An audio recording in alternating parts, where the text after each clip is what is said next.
Hello, আসসালামু আলাইকুম। Welcome to my channel code pro bro. আজকে আপনাদের ১২তম লেকচারে স্বাগতম অ্যান্ড্রয়েড ডেভেলপমেন্টের। তো আপনারা যদি আমার চ্যানেলে আজকে নতুন হয়ে থাকেন এবং অ্যান্ড্রয়েড ডেভেলপমেন্ট শিখতে চান তাহলে আমার রিকোয়েস্ট থাকবে আপনারা ১ নম্বর ভিডিও থেকে দেখা শুরু করবেন। কারণ আমি ওইখানে একদম বেসিক থেকে সবকিছু বোঝানোর ট্রাই করছি এবং আপনার প্রোগ্রামিং ল্যাঙ্গুয়েজ কিছুই জানা লাগবে না।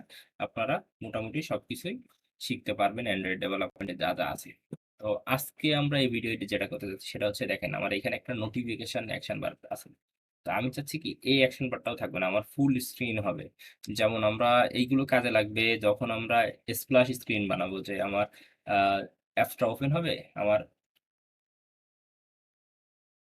কোনো কিছুই থাকবে না আপনার এই ব্যাটারি দেখাচ্ছে কিংবা টাইম দেখাচ্ছে, এই অ্যাকশন বারটাও থাকবে না। সেই জন্য আমার করতে হবে কি, এটা করার একটাই ওয়ে। আগে তো আমরা দেখেছি দুইটা ওয়ে, যে থিমের থেকে নো অ্যাকশন বার অথবা হচ্ছে আপনার গেট সাপোর্ট অ্যাকশন বারে।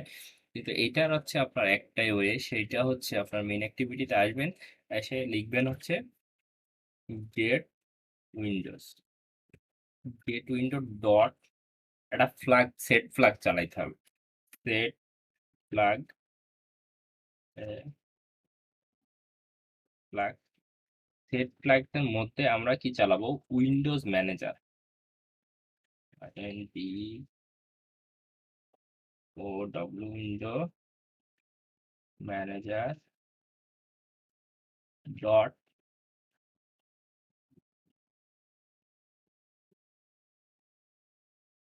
Layout param dot. এখন এইখানে দেখেন অনেক কিছু আছে, আপনারা দেখেন এখানে অনেক কিছু আছে, তো এখানে আমরা কোনটা নিব আমি বলি। দেখেন এইখানে কি কি আছে, flag change, alpha change, animation change. আমরা যখন অ্যানিমেশন নিয়ে কাজ করবো তখন এটা ফার্স্ট অ্যাপ্লিকেশন উইন্ডোজ, এগুলো সবগুলো আছে। তো আমরা যেহেতু আজকে ফুল স্ক্রিন নিয়ে কাজ করতে যাচ্ছি, তো আমরা শুধুমাত্র ইউজ করবো যে ফ্ল্যাগ ফুল স্ক্রিন। আমি সার্চ দিই F L A G S flag, sorry flag full screen. এই যে এইখানে ফুল স্ক্রিন, এটা দিয়ে এন্টার দিলাম, ফুল স্ক্রিন হয়ে গেল। এখন দেখেন একটা ইরর দেখাচ্ছে। ইরর দেখানোর কারণ হচ্ছে window manager dot layout params dot flag full screen, এটা আমাদের দুইবার পাস করতে হবে। তো আমি এখানে কমা দিলাম, দিয়ে সেম জিনিসটা আবার লিখলাম, window manager dot layout params dot full screen, flag full screen. দেখেন এখন আমার ইররটা চলে গেছে। তো আমি যদি রান করে দেখি কি অবস্থা।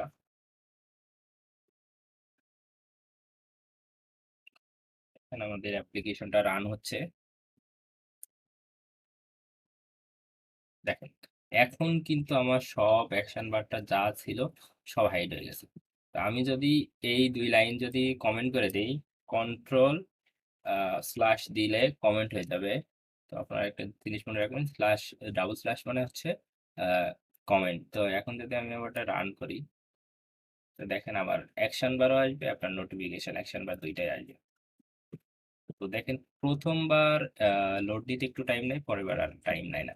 তো দেখেন আমার দুইটাই চলে আসছে। আমি যদি এখন আহ, এই দুইটা আনকমেন্ট কমেন্ট করি এবং রান দেই, তাহলে দেখবেন দুইটাই হাইড হয়ে গেছে। ইনস্টল হচ্ছে, দেখেন আমার কিন্তু অ্যাপস এখন ফুল স্ক্রিন হয়ে গেছে। তো আশা করি বুঝতে পারছেন যে কিভাবে ফুল স্ক্রিন করতে এবং ফুল স্ক্রিন কোথায় কোথায় ব্যবহার হয়। এটা আপনারা যে সময় ডেভেলপমেন্ট করবেন সবগুলোই বুঝতে পারবেন। এবং আমি একটা বেসিক ধারণা দিই যে আপনারা সবগুলো অ্যাপসে দেখবেন, সাপোজ ফেসবুক, ইউটিউব যেটাই বলেন না কেন, যখন আপনার ফেসবুকের